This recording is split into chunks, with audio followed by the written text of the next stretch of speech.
Model ఉందా? And ఇంకేమున్నాయి, చాలా మోడల్స్ ఉంటాయి. నీకు నచ్చిన మోడల్, మన ప్రాజెక్ట్కి సెట్ అయ్యే మోడల్ చూస్ చేసుకొని నువ్వు దాన్ని డిజైన్ చేసుకోవాలి. సో ఏదైతే రిక్వైర్మెంట్ అనాలిసిస్లో వచ్చిన output is the input for the second phase.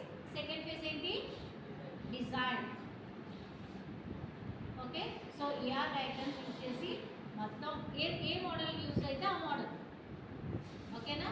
So ఇలా చేయడం వల్ల ఏమవుతుంది, రిస్క్ అనేది ఎక్కడైనా వస్తే, ఎక్కడైనా ప్రాబ్లం వస్తుంది అని అనిపిస్తే నువ్వు ఈజీగా identify చేయగలుగుతావు.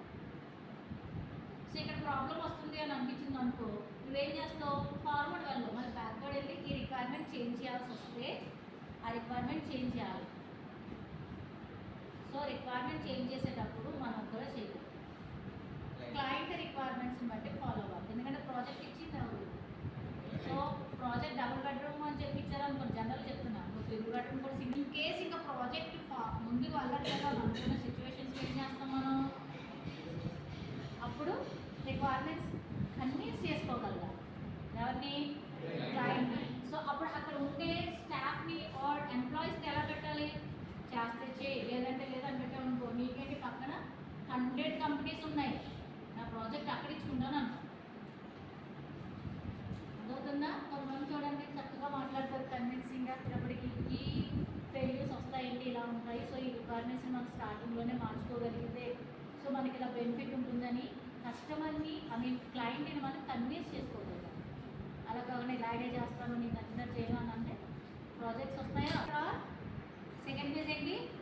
Design, requirement analysis, requirements gathering, and then we have to analyze those requirements and conclude it into best requirement. And our requirements use chesi design, picture representation is next.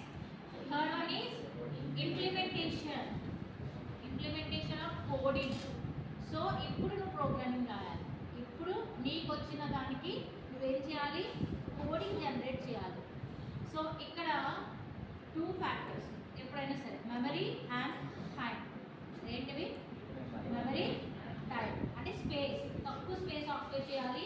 And secondly ఫాస్ట్గా execute అవ్వాలి. ఓకేనా? So మనం ఏదైనా ఒక video చూస్తాం అనుకుంటున్నాం మొబైల్లో, వెంటనే ఓపెన్ అవుతుంది, పక్కన అవుతుంది. సో ఏది బెస్ట్ అని చెప్తాం?